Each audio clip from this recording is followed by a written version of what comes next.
Hello everybody, welcome to another video. My name's Jamie from Vaders Games. Today we're doing a games pickup video.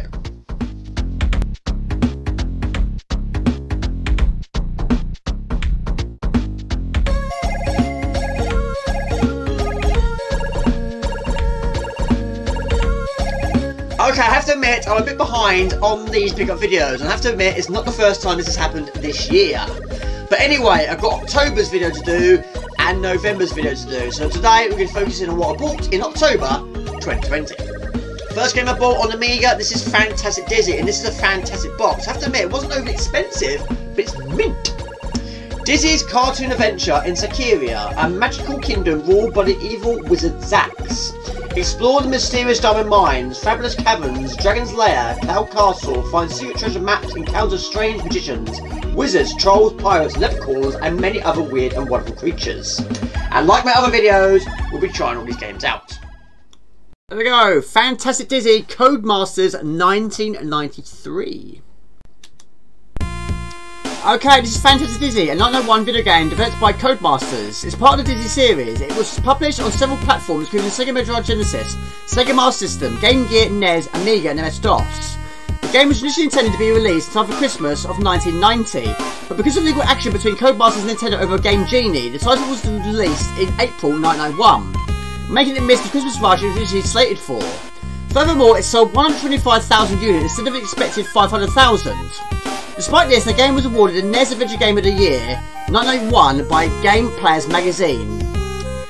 Right, we'll start things off by picking up Dizzy's door key and using it immediately. There we go.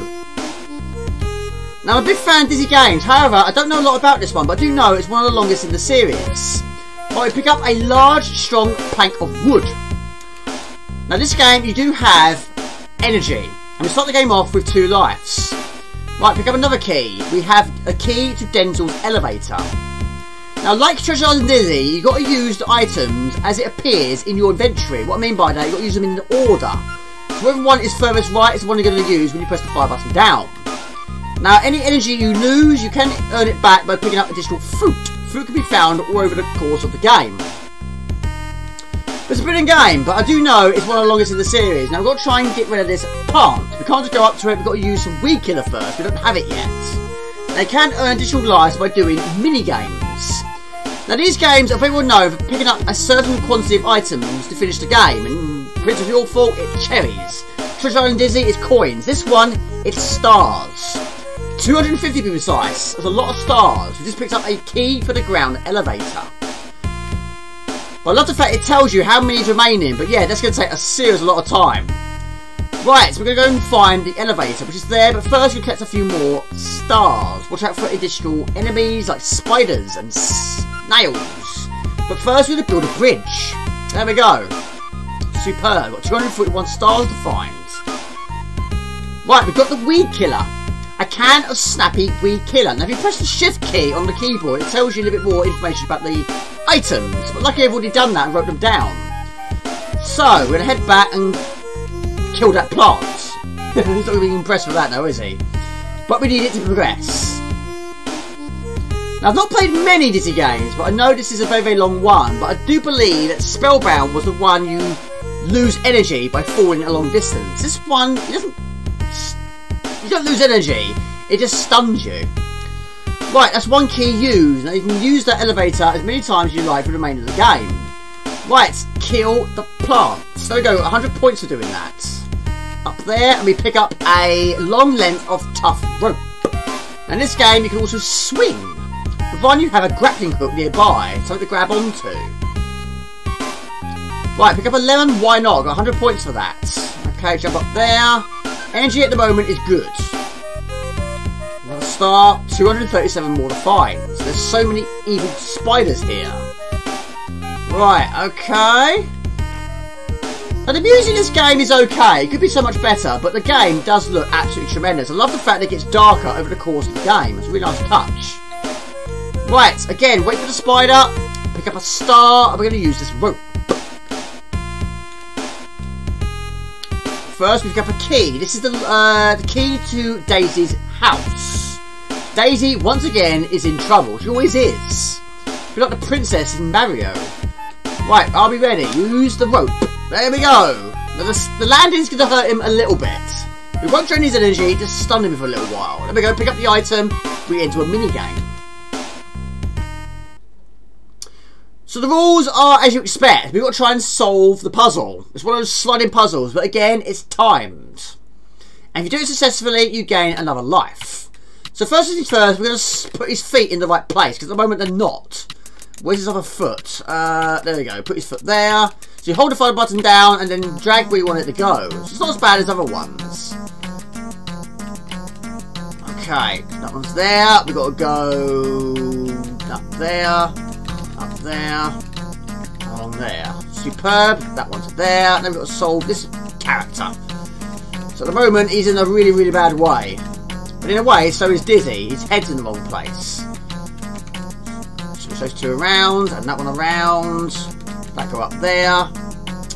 And that's there. That should do it. Pow! So what happens now is he walks on the screen, does a little spell, and we make two Dizzies. It's like a mirror image of himself. But what it does is it actually gives you another life. So now we've got 3 lives. Well done, Dizzy. There's 2 of them now. Well, no, technically there's 3 of them. Okay, on we go. Now the evil wizard Zax casts a spell on Yolkfort and kidnaps Dizzy's girlfriend Daisy. It's up to Dizzy to undo Zax's doing and rescue Daisy from the castle in the clouds. Right, we've got to try and find another elevator. Now luckily, the ones we've used stay available to us. We've got 3 lives now. Fantasy Dizzy contains all 16 characters from the series. While most of the Yolkfort have been harmed by Zax, others have different problems. Other characters include Good Wizard Theodore, Blackheart the Pirate, the Player's Guard, Prince Clumsy, Rockward the Troll, Seamus the Leprechaun, and the Shop Owner. Which is interesting because some of those are actually bad in other games, including Blackheart the Pirate. He was mean to Dizzy in Bubble Dizzy. But anyway, I've got to try and find Denzel's house. Now Denzel is another one that gets into trouble, and he's in trouble again. Now we've got to try and find his house. Luckily we had the key to his house. The trouble is, you've got to try and find his house. Now a game like this is very easy to get lost.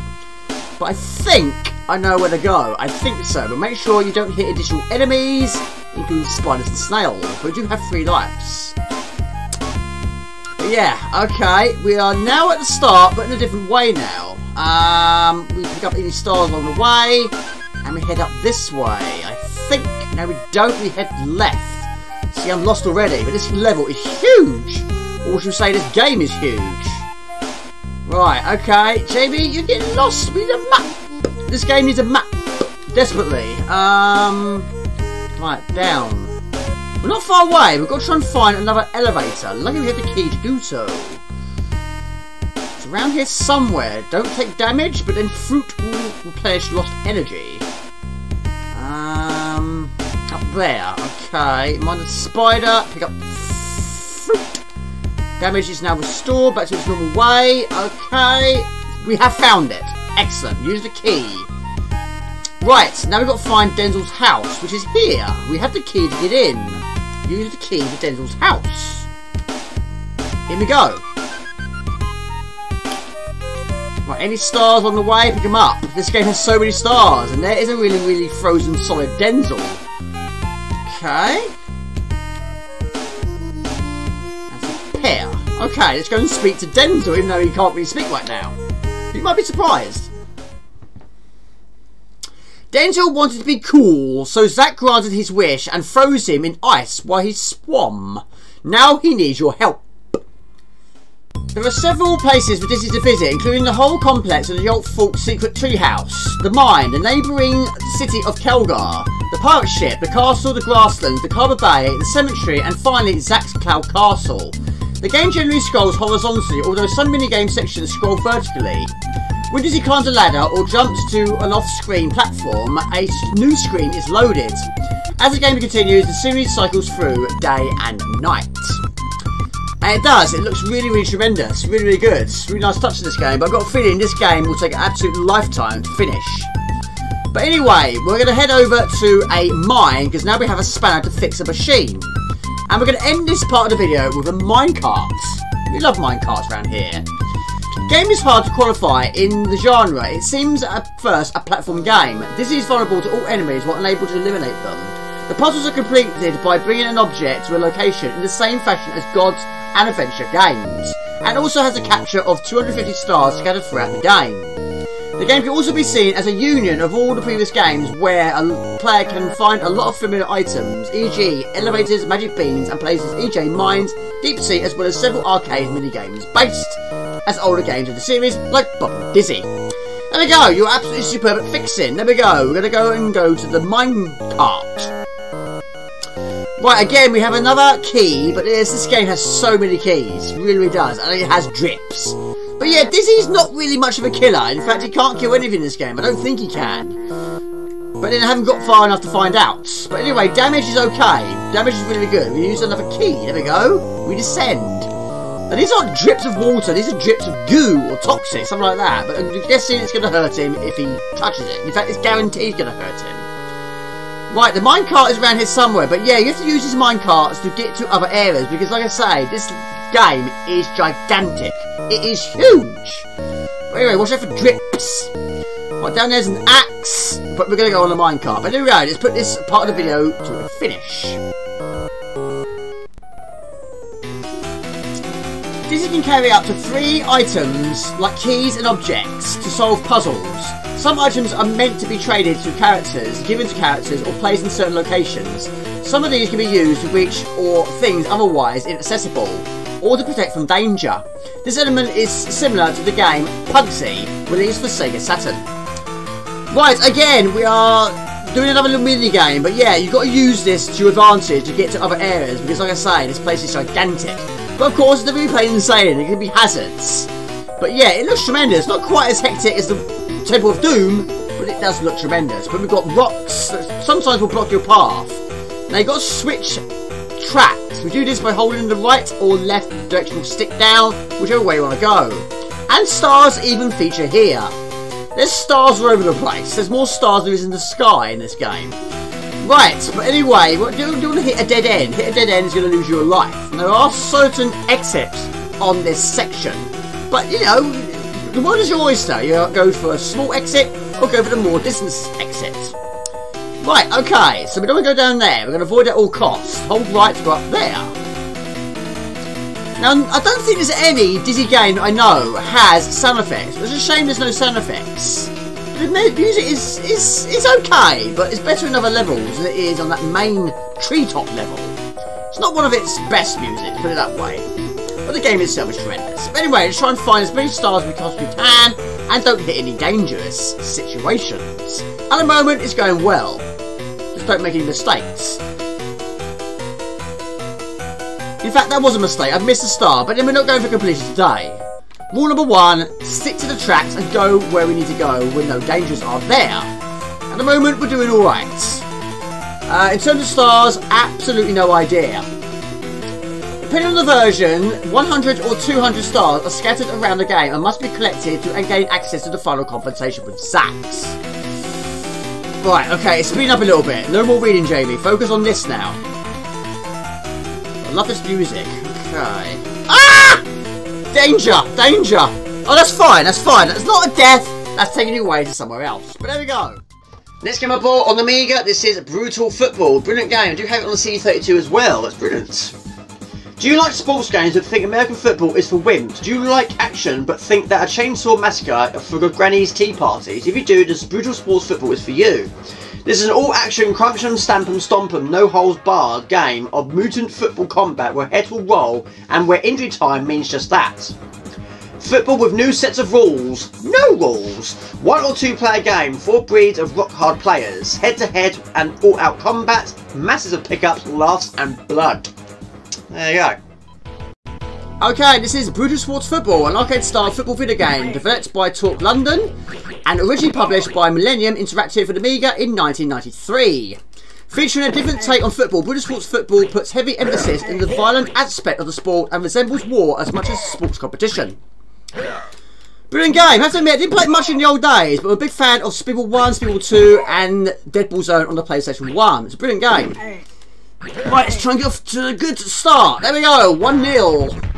It was later ported to MS-DOS CD32, Atari Jaguar, and the latter being published by Telegames instead, and became the first third-party title released for the system. The Jaguar version was also released in Japan by Messi Senseiyo in July 1995. Brilliant game, like I say. Right, we are player 1. We are the Vikings, also known as the Slayers, playing the Lizards, also known as the Pit Fiends. I wrote it on my hand, that way I don't forget it. Now you can win the Brutus Sports football game by outscoring the opposition or by slaughtering 6 of their 7 players. Each game lasts 7 minutes. Once the game begins, there is no rules. Right, so we get another goal. There we go. Now the Vikings, the weakest teams in the league. Best Viking team is the Blooded Horns, who play 6th in the league in the year 2045. The worst Viking player is Noggin No Brain Nonsense, whose debut lasted 1.5 seconds. And the special moves is the stomping, which you do when they're laying on the ground. You can stomp them repeatedly with your feet. Right, okay, we are 2-0 up at the moment. You get so many weapons in this game as well. There we go, not quite. Now we're playing Lizards. The second worst teams in the league are the Lizard players. Best Lizard team is the Commando Goat Slayers, 4th place team in the year 2048. The worst Lizard player is the Giraffe Neck Gecko, whose player's contract was soon terminated. The worst Lizard team is the One-Legged Leapers, and the special move is the fire-breathing skills, which can roast an opponent within seconds. Again, you do it on the floor. Once someone's down and not quite out, they can be roasted to death. Right, okay, we've got the ball. Not quite, that was close, but the goalie's out of it. No. We also get so many weapons in this game as well. We get the sword, gives you the cutting edge in attacking opponents. The shield protects players from attack. Right, we've got the ball. Grenades, makes your attack go with a bang. The rabbit speeds up your players. Tortoise slows down your players. You also get the bomb, bigger bangs to wipe out the opposition. Right, okay, come on Jamie, you can do this. You also get the lightning, strikes down opposition for a set amount of time. And the ice cube, ices oppositions for a set amount of time. Right, that'll do for now. Don't pick up the tortoise, that'll make you slow. However, picking up a shield is also going to work to your advantage, even though the tortoise didn't. But the best one is the actual, picking up the rabbit. Rabbit and a sword, I think, is the best combination. Right, get it out of there. And you can also kick the ball. Right, let's try and get another goal. Where's the ball? I don't know, it's in there somewhere. I've got a sword at the moment, it can cut their heads off. You also get the magic potion, renders your players invincible for a set amount of time, and also you get the running ball. The ball sprouts legs and will follow your controlled player. You also get an axe, splits your opponent in 2 from a long distance. That one I haven't seen much, I have to admit, it's the sword I see the most. Right, let's go. Let's go, let's go, let's go. 2-1. It's be a close game, isn't it? It always does. But however, in this game, the ball does not go out of play.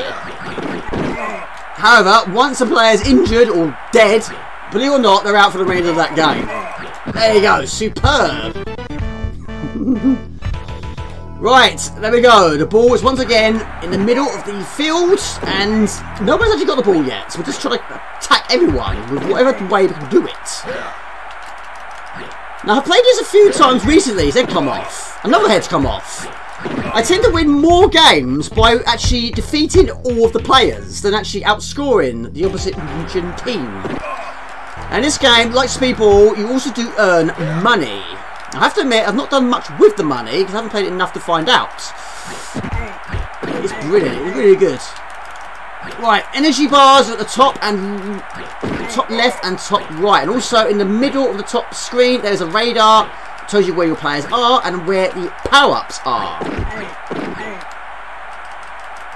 Now, I have to admit, it doesn't move all that smoothly, this one, but take nothing away from the game, it is superb. Right, 4-2. My energy's not great. In fact, I'm doing worse than they are. They've got a lot better energy than I have. Well, anyway, but we are winning, but it can all change if all your players are killed. Believe it or not. But I do love the character designs. You always get the rhinos. and the goats. But I believe the rhinos are the strongest.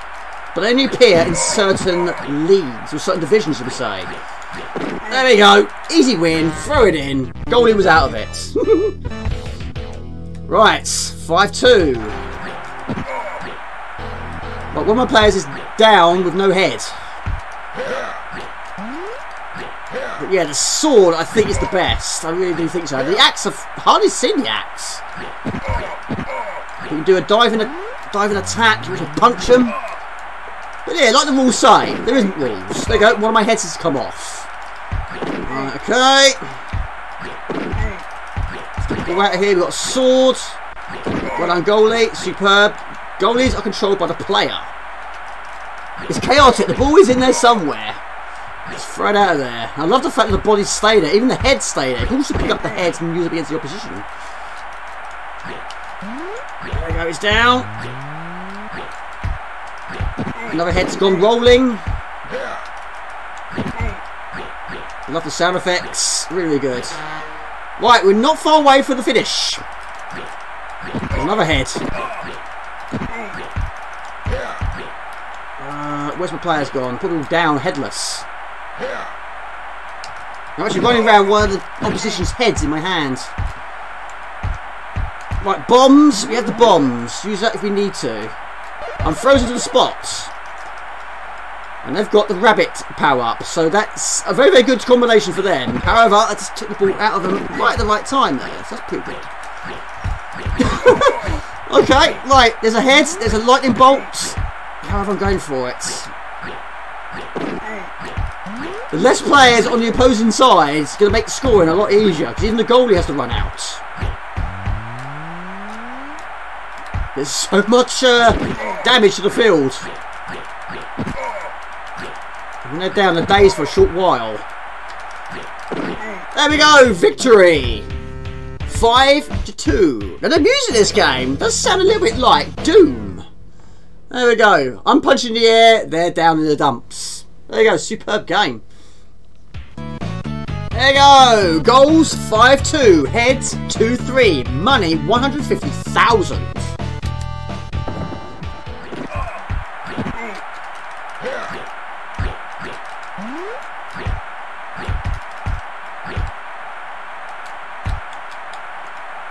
Right, now because I've got such a bad lead there, the only way was to win by killing everyone. That's exactly what I've done. So amazingly, I lost 9-1. I won overall because I killed the most players. There you go. Now that doesn't happen in the Premier League. There you go, 9-1 down, 6 heads up, 170,000, and I won.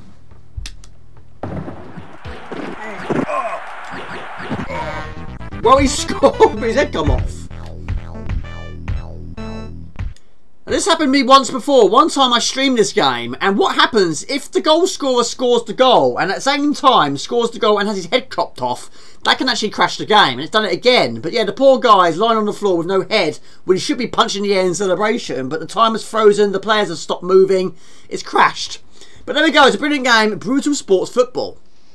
Next game I bought on Amiga, this is Web of Terror. This is my second version because my first one got damaged over the years, as I mentioned in one of my vlogs. But again, not overly expensive, but mint. Somewhere out of the deepest reaches of space, they are waiting on a place called Arachnia, where the 8-legged inhabitants crawl along the strands of a giant web.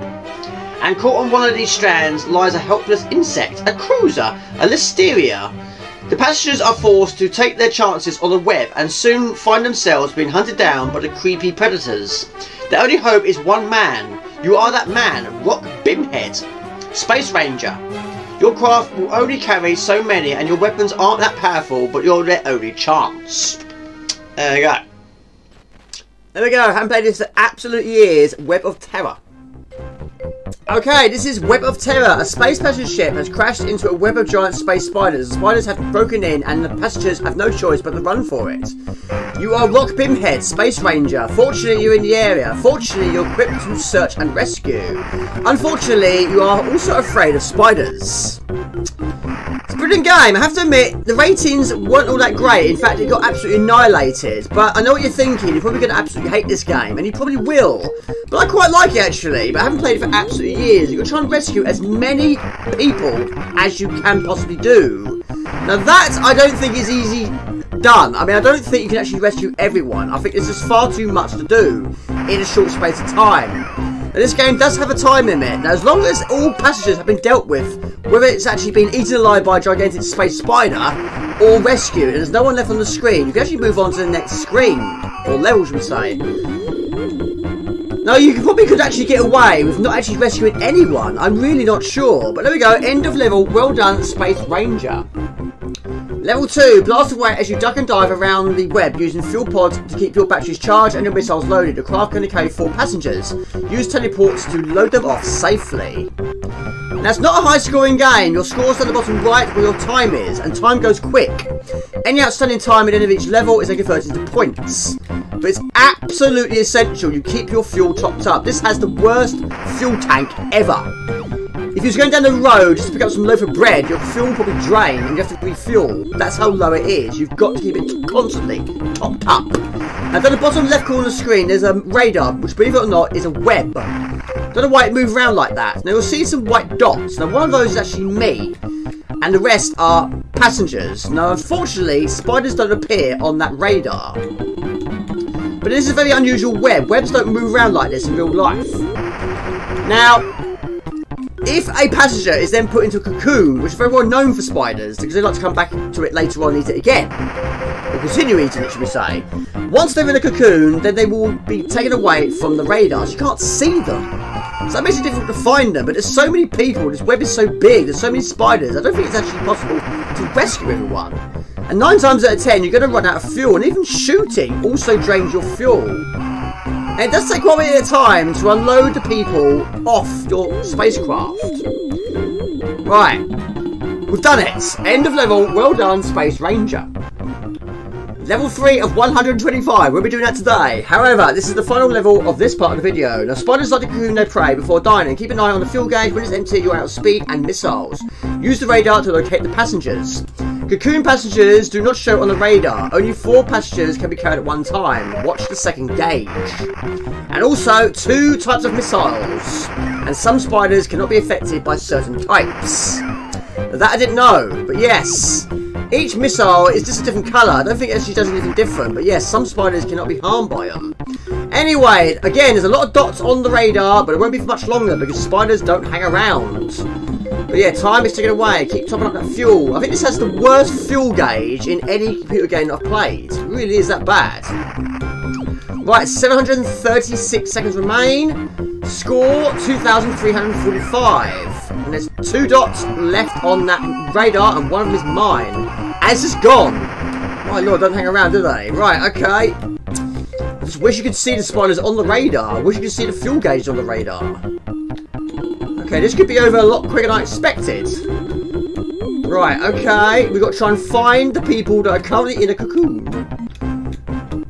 And also, you don't want me to be moving too quickly and go right into the tracks of a spider. Spiders will take a lot of hits. They don't always track you down. Some of them just ignore you and just go the other way. But yeah, you want to try and keep them at bay. But yeah, I'm assuming they do spawn in a game like this. Right, fuel is again draining. That's we're going to drain the last little bit. Yeah, going up and down screen can be a bit of an issue at times. Right, it's a slow moving game now. Right, there's a person. Do you want to get on board a spacecraft that has no fuel and no bullets? It's fine, we'll go with that. End of level, well done, Space Ranger. That is Web of Terror. Okay, the next game wasn't actually bought by me. It was actually donated by an amazing subscriber to the channel. This is Trax on the Amiga. I've never actually heard of this before, but it's mint. Absolutely mint. But thank you once again to Mark Hall. Now, unfortunately, on the back of the box, it's actually in German. So we're going to go for the manual on this one. But yeah, looking forward to trying it out. Your driving skills are going to be tested to their limits. Trax contains 25 of the most grueling courses any driver could hope to encounter, set over 5 terrain types. You will be pitting your skills against 5 of other intelligent and tactical races as you speed through cities and across deserts in what surely is one of the finest arcade racing games you'll ever play. You'll have to perform well to advance to the higher stages where the tracks are tougher and the opposition are even meaner. Only the best can hope to enter the final one battle to find out who is really the king of speed. There you go. There you go, Turbo Trax, copyright 995 Arcane Entertainment Limited. I've never played this before, playing it for the first time. Okay, this is Turbo Trax, brilliant game but challenging. I am, believe it or not, the red car. But these sort of driving perspectives are always difficult because you don't have a lot of time to react to the turns. In a game like this, you've got to be so accurate with your turns. Don't make any mistakes, the computer will pounce. The computer's so good in this game, they never make mistakes. Now you can pick up things along the way, including money, which you use to upgrade your car. You might see the occasional spanner, use it to fix your car, a bit like all-terrain racer. But yeah, one mistake and the computer is going to pounce, because they are so good. Now at the moment of time, I've had a few attempts, I've not actually finished the race, not in a decent position anyway. The best go I've had so far is 6th, which is stone dead last. But yeah, one mistake and you're going to lose a lot of positions. Right, so a car is approaching, we need to get some serious speed and make some successful turns. Now this is brilliant, I love the level design, it's so good. And you can have sound effects or music but not at the same time. You select what one you want in the options screen. Now if I can finish in 4th, I'll be happy with that. I will really be happy with that. But yeah, I cannot read statistics while doing this one, it's impossible. Absolutely impossible. But anyway, let's try and go and get a completion. It won't be a good position completion, but a completion nevertheless. I'll be happy with that. I love the sound effects. I don't think you can get any weapons in this game, not Supercars 2 territory. Right, got far away, I'll be happy with that. 4th is good, that is good progression. Love the speech too. But yeah, you've got to learn these patterns really, really fast. Right, I'm happy with that. That's looking likely to be a 4th finish. I'll take that, there we go, I'm happy with that. Position 4th. Right. Okay, let's up the ante. Now a different car, a different theme, different track, and also a different rule. Now we're going solo. It's a time trial. Get around the track in the quickest time possible, but no other cars to get in your way.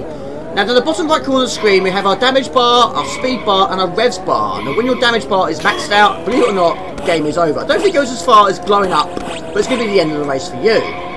Now you also do get a token which is a turbo bar. Now believe it or not, it doesn't say this is in the tin. It's going to make you faster, but don't grab it, go faster and go into a radiant. It's still going to affect your damage bar. Again, it plays really, really well. Very responsive, very, very smooth, but it's difficult. Now I have read a few reviews online. Everyone's pretty much saying the same thing. They're saying how good the game is, but they're also saying that the opposition is just far too difficult. And on my early attempts, I agree with them. The opposition is very, very difficult, but it is very early days for me. But I'm going to try this in my spare time and try and get a bit more better at it. But these sort of perspective games usually are difficult. But it's brilliant. Now you don't get any weapons in this game, but it really does play well. Anyway, we are now at lap 4. These aren't particularly long laps, but at the moment of time, we might be skidding, but we're not making any contact with the railings. We're not hitting things we shouldn't be. We are collecting things we should. But anyway, you don't get spanners on this one, I believe. But I suppose only on tracks we have opposition probably makes sense. Right, lap 5. Turbos are respawned, which is a nice touch. We also do get skids, which I've hit again. But we managed to keep on the track. But yeah, you can get really, really fast in this game if you upgrade your car to its maximum capacity. It's close, but we're doing well. Final lap, it's confirmed, 6 laps. Fantastic. I don't know if this is a good time or not. I've hit that every single time I think, but we managed to keep going in the right direction. Not many games that is the case. Normally, if you hit a skid, you're completely out of control. But again, plays really, really well. There we go. Best lap, 19.86 seconds. Enter your name. There we go. So this is the upgrade car screen. Now there's not many racing games I know where you can buy that right from the start and leave yourself £525 in the bank. But there we go, it doesn't make any difference. I'm still not very good at making these good positions. Okay, here we go again. Same track but now more cars. Now I've maxed out the engine, I've maxed out the nitros. Is it going to make any difference? Maybe. I don't know. But when it comes to positions 1, 2 and 3, you've got to be super, super good at this game to catch those up. Now, we are picking up the occasional turbo, we are picking up additional money, but already the cars are actually approaching very quickly. But you've got to be absolutely perfect with those turns. Now, you do get oil slicks. I've noticed a few times the computer's actually hitting them as well, so that's a good thing. That'll buy you some time, providing I don't hit them. But anyway, again, we are losing positions quite quickly, and once they're ahead of you, it's really difficult to catch them up.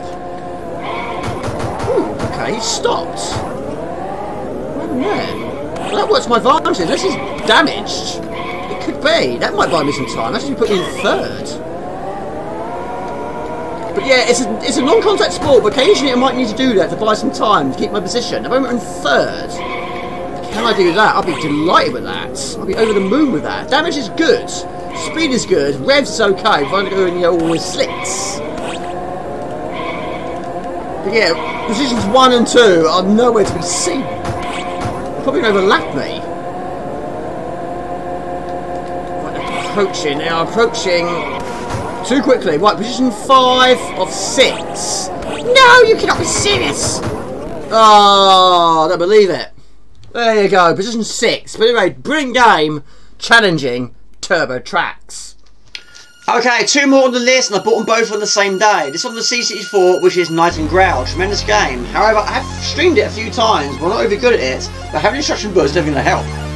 In this epic arcade adventure, you control a brave knight on a quest to find a magical grail that will save your beloved from a curse that has turned him into a dragon. Many dangers await you as you explore over 200 screens on a quest to find a grail. You are not defenceless, however. You will be finding weaponry and army upgrades during your travels, and you will even discover new powers that allow you to reach previously inaccessible areas. Lead on, adventurer, your quest awaits.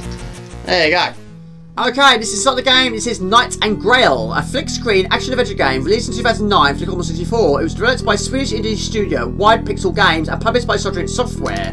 Knight and Grail is set in a castle maze with approximately 100 rooms. It's absolutely superb. I'm going to play this as well as Pains and Aches on my channel in the future. Both of them are very long, but Pains and Aches is of course the sequel to Knights and Grail. Steel doors. Dragon slaves have their door in the magic grip. Swords that soar and cuts make it slip. Right, so you'll press down to read those stones. Right, this is the main hall, and it does look absolutely superb and sounds great too. We have so many enemies. Now, every time you kill an enemy, you get a coin. But it's one of those games where you go out of the level and you go back into the level. Any enemies you killed, then respawn. But it's not a bad thing. Because in a game like this, you want to try and get as many coins as you possibly can. So if anyone wants to respawn, kill it for a second time and get some more additional coins.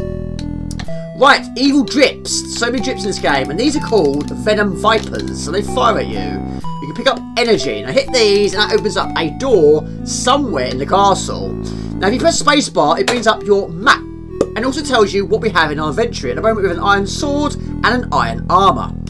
A demon curses a knight and kidnaps his girlfriend. The knight sets out to rescue her and also to find the Grail, the vessel of restoration that will lift the curse. Now, he's not the fastest knight in the world, but then he's wearing a suit of armour and holding a great big massive sword, and he can also drop through the floor by pressing down on the joystick. So many enemies you can kill for additional coins. They are called ghastly gargoyles. But again, you go off the screen and go back, enemies will spawn. This is called a leaping lurker, which is firing, which is fine. I can fire as well. And more Venom Vipers. This game requires a lot of backtracking. You've got to try and find the doors, which are opening somewhere in the castle. So again, a lot of backtracking, but then you do have a map in your possession by pressing the space bar. Shoot those, and a door opens somewhere in the castle. Even the drips can be killed for additional coins. Okay, we continue through the main hall cellar. Now the room varies in dimensions from a single screen to several screens wide. The name of the current room is always displayed at the bottom of the screen at all times. The various rooms are divided into 7 zones, which the player can pass freely. They are the castle halls, the caverns, the sewers, the dungeons, the Zami mountains, the Archimec Pass, and the Holy Path, in which lies the Grail, finding the end of the game. The player plays as a knight in a suit of armour who can walk left and right, jump and swing a sword, which automatically emits a magical projectile blast with each blow. Right, on we go. Right, we're going to pick up our next armour, which is there. Found the armour of water. And we're going to read this rune stone. Press down. Equip the armour of water and walk into the rain. It will not be a slaughter, not even an energy drain. So now we go into our inventory and we switch our iron armour to water armour. So now water will not be affecting us in any shape or form, provided we're wearing the armour water. So now we're going to do some backtracking. But hopefully now, doors that were not open to the public now are open to the public. But again, all enemies we've killed before are now going to respawn and be back in play again. But additional coins will be in order there. Provided kill them quickly. But it is superb. Really, really good game. Both games are. This and the sequel. So again, we're going to progress. Retrace our steps. And find some new places. Now, this game has 6 bosses. We have the Wyvern, the Murdoch, the Zany, the Master of Zen, the Dead Skull, and the Grail Guard, which is the final boss in this game. And every time you kill a boss, you earn additional skill. Okay, this is the West Staircase. Okay. At the beginning of the game, your player's sword and armour is very basic, but you can acquire new equipment that will grant them new abilities. They will also get new items that simply grant new powers. Now, unfortunately, we can't fire that fast, just to avoid all costs. There are numerous runes hidden throughout the game, wells, that will give you player hints when found.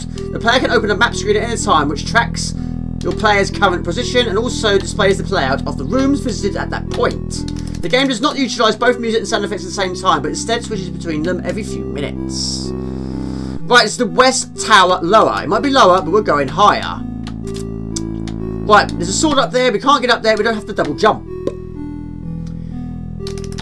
And to get a new skill, you have to defeat a boss. But that will open another door. It should do. It opens a door somewhere in the castle. But yeah, I love the fact that it switches from sound effects to music. We've got some more energy. There we go. I love the fact also that some screens are single screens and some are scrolling screens. It's a really nice touch. Right, so somewhere there is another opened door. Now, diamonds are usually guarded by a powerful Grail Guardian, who you will have to defeat before you can collect the power-ups. The power-ups are the power of the ostrich, which is a double jump. The power of the owl, pull down to glide. The power of the eagle, shows destroyable walls. The power of the woodpecker, knock down destroyable walls. And the power of the nightingale, which transforms you into a bird by holding the fire button down. But every time you defeat a boss. Now these are called the Watchers. Basically an eyeball. So kill the eyeball. But this is the West Tower Gardens. There we go. I love the sound effects. Okay. It'll be so much easier when we have the double jump. Again, once you've got a new skill, then it opens up new areas which you probably have seen already before. So you can access areas you couldn't reach before. So getting the double jump is going to really, really help for future times. Anyway, there's another stone. If transport you need, get to the other side. With them high speed, you will ride. So we need additional skills. This is the Well of Wishes. Now these are called stone spinners. They'll be the sharpest knife in the drawer. They're stone, they rotate, they kill, so avoid them all costs. You can't kill everything in this game. Okay, now I have to admit, I've owned this game for quite some time, but not as a physical version for much time at all. But I haven't actually attempted any bosses in this game yet, but don't appear quite as often as you would appear in Pains and Aches. That one has a lot more bosses in this game. And again, defeat one of the bosses in that game, you also earn additional skills. And some of them are quite similar to this game as well. Right, the Centre Tower Staircase. So there's a few doors we can't open yet. Right, there is another sword. Found the Sword of Water. So we go back into our inventory. Not only now do we have a water armour, now we have a water sword. So don't be just showing us caught in the fountain. Water's not going to be harmful to us anytime soon. So there we go, we're going to head over to the next area. Wherever the case may be, whatever doors are now available to us. Okay, new area. Now, because we're using a different sword, our projectiles are actually different, but some enemies cannot be harmed by it. These are the leaping lurkers. They cannot be attacked by water. So we go back to our sword again, and we go back to the iron sword, and now they will be affected by it.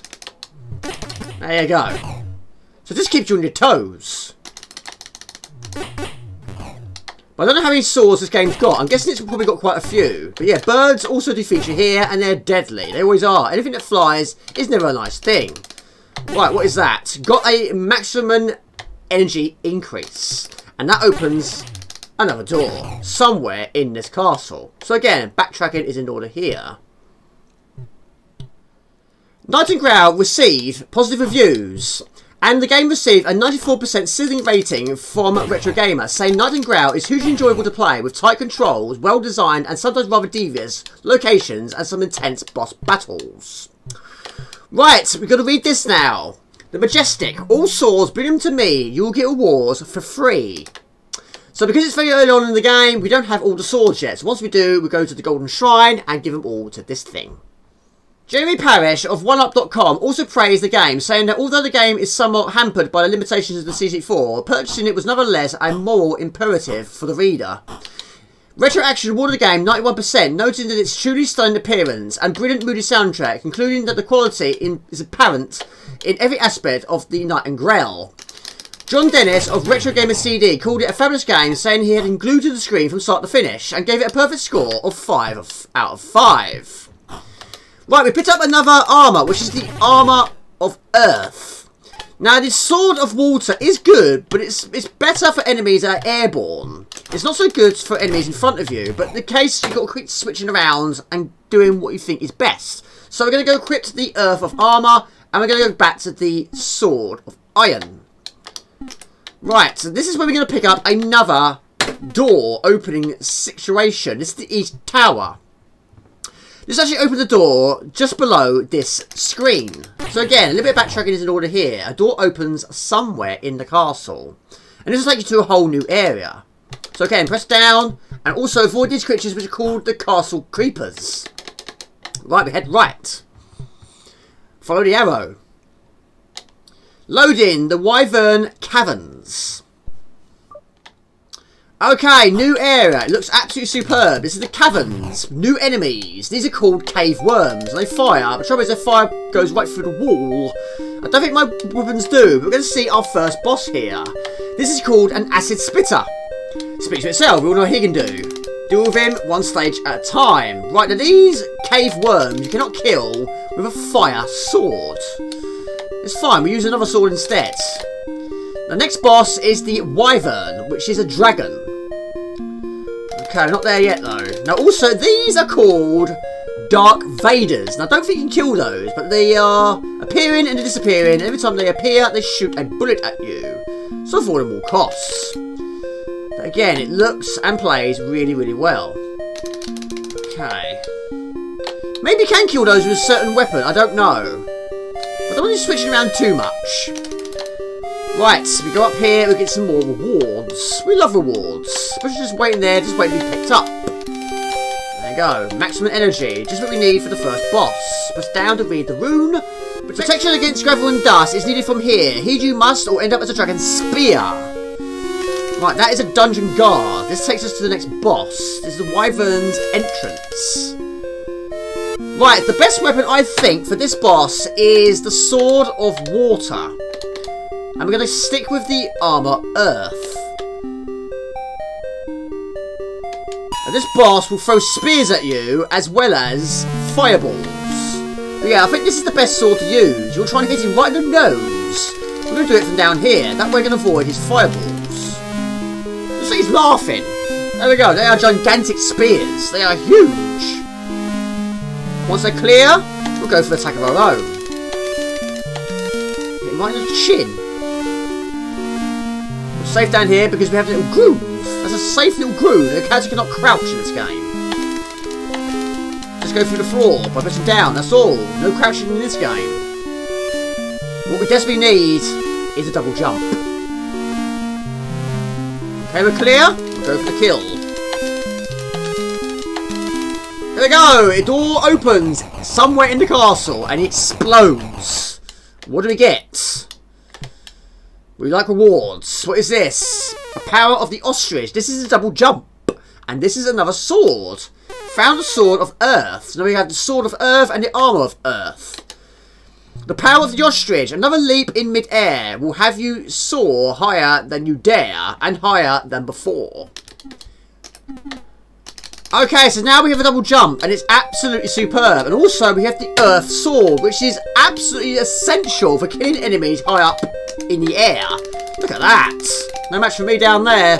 But there we go. It's a superb game. Absolutely superb. Night and Grail on the C64. Okay, final game I bought is on the C64 again. This is Aviator Arcade 2. This is absolutely superb. One of the best shoot 'em ups I've played on the C64.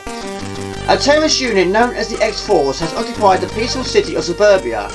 As the top pilot in the world's anti-terrorist squads, the job of defeating the terrorists falls to you. Flying your state-of-the-art attack helicopter, you are sent into what seems to be a straightforward search and destroy mission. But as the story unfolds, it becomes apparent that the X-Force goal is more sinister than everyone could have imagined. Brilliant. Love the artwork. There we go. Tremendous game. One of the best shoot 'em ups on the C64. This is Aviator Arcade 2. Okay, this is Aviator 2 Arcade, a superb game on the C64, and yet another joint release from Cybertronic Software in association with RGCD. Take control of an ultra-powerful battle helicopter as you engage enemy forces in a variety of landscapes. Collect power-ups along the way, you'll need them for the boss battles that await you. Good luck. This is an absolutely superb shoot 'em up. I really do highly recommend it. And I have done a long play on my channel, but we'd like to make it a little bit better in the future.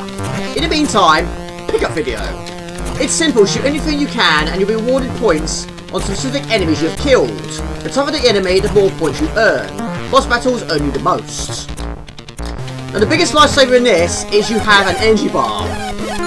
Without an energy bar, this game would be extremely difficult, but it is a very, very challenging game. It can earn additional skills, additional weapons along the way, but the enemy's bullets are so fast, you're going to be moving around all the time.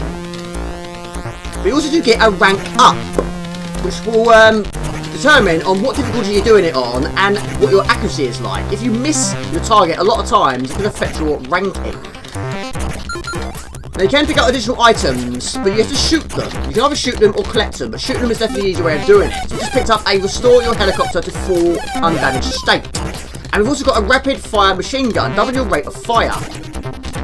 Now each level does have a boss battle, but before the boss battle runs on the scene, it always freezes to the spot and hits you with the last few more enemies. So once you defeat the enemies, then the boss battle will arrive on the scene. At the moment, energy is actually good. But also you do get bombs. So you can activate them in two ways, by holding the fire button down or pressing the space bar, which is definitely the longest way of doing it. So holding the fire button down is so much easier. Now depending on what difficulty you're doing on, depends on how many bombs you get. So if you're doing on normal or hard, you get 2. On easy level, you get 3. And it kills everything on the screen apart from a boss battle. It's not that powerful. And speaking of boss battle, it arrives on the scene. Here we go. But yeah, it's brilliant. Absolutely superb game. Played it quite a few times. But the music is absolutely superb and the sound effect is brilliant as well. Well, we're taking a lot of damage, but hopefully we should be okay with the engine we have. There we go, boom pow. Level 2. Now in Aviator Arcade 1, I don't think you had any additional weapons in that game, but also it only had 3 levels. This one has 10. 10 levels to blast your way through. High pace, 50 and 60 frames per second action. Superb background and sprite graphics. Bosses at the end of each level. Weapons and armor pickups. 3 difficulty levels, auto fire and more options. High score list and options, save to disc, and full power NTSC compatible. Now even though I've just bought this game, I'm also going to buy it as a cartridge version as well. It's such a good game. Some objects are bonuses and will give you an extra 1,000 points, which is added to your total once the game is over. A small sound will be played when destroying that bonus object. Each enemy will move you 2 steps closer to the next rank, but each miss will move you 1 step back. If you die, your rank will be halved as a penalty for destroying valuable assets of the EDF. There you go. Now if you're doing it on normal difficulty, you get a 25% score increase. If you do it on hard difficulty, you get a 50% score increase. Anyway, we're now firing different bullets, and also health has been restored to its maximum capacity, which is brilliant. Right, I haven't used any bombs yet. But anyway, screen has stopped, boss territory is arriving, but first we've got a last hurrah. Enemies arrive on the scene. I believe the tanks are the only enemy that takes more than 1 hit. I don't think the planes do. I think it's a single hit destroy. But again, move around whenever you can and don't get shot. Save your energy for the boss battle. This one, I believe, is a helicopter. So we want to try and get rid of its defences before it arrives on the scene. There we go, boom pow. 3 lives and 2 bombs.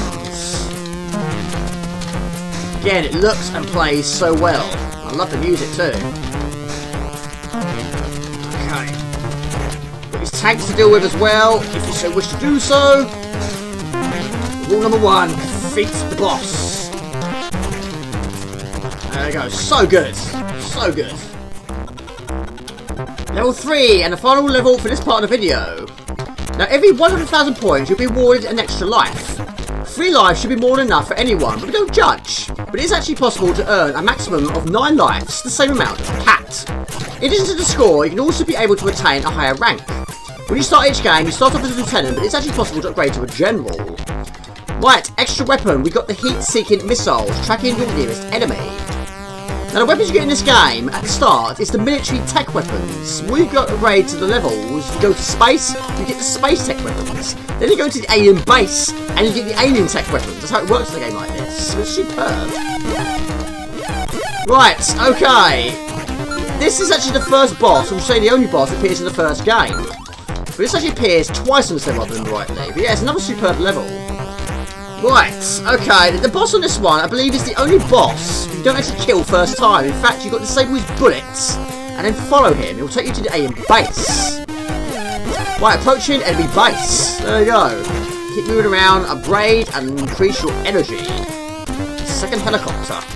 Right, Jamie, you're taking too much damage. Screen is frozen to the spot. Okay. Deal with its additional enemies. Bodyguard, should we say. I don't know if these weapons are limited, I can't remember, but this is actually very, very good. But having auto-fire is brilliant in a game like this. Now, a lot of enemies do appear from behind you. Try not to spend too much time, especially in the boss battles, in the centre of the screen. Right, okay, it's helicopter versus alien from the outside, and it has these 4 green bullets, or guns should we say. What they're trying to do is deactivate all these guns. Right, he has a lot more bullets, but at the moment, we're firing all cylinders. Okay. But great artwork, it really is such a superb game, really good. One more does it, there we go, off he goes. There we go, superb game, Aviator Arcade 2. Okay everybody, that's the end of my video. That is October's pickup video, hope you enjoyed it. Now November's pickup video won't be too far away, but until that happens, this is Jamie from Vaders Games. Please like this, comment, share, please subscribe to my channel, Facebook fan page, Facebook to Twitch. Just type in Vaders Games, you'll find it fairly easy. Please remember to click the bell icon that notify you videos at low fantasy. Not these sort of videos, you retro on about cheats, haven't been making, and live streams every Friday night, you can time with 8 o'clock. Hello at week. Till next time, take it easy. Ciao, bye, see ya. But it isn't really. So, when they're in a cocoon, you cannot see them on their radar. No, your radar, not their radar. The ship has crash landed into a web of giant space spiders, and spiders have made. Okay, this other game, this is Brutal Sports Football, an arcade-style football video game developed by Talk London and originally published by Millennium Soft. Jamie, you keep saying Millennium Software. 3. Featuring a different take on football, Brutal Sports Football puts heavy emphasis on the violent aspect of a sport as it resembles war and much of a sport's... Another mistake. The title was released in April 1991. We start things off by picking up Dizzy's Key Door. Dizzy's door key, Jamie. Oh, outtake already. It sold 125,000 units instead of expected 500,000 units. Despite this, the game was awarded NES Adventure Game of the Year 1991 by Player.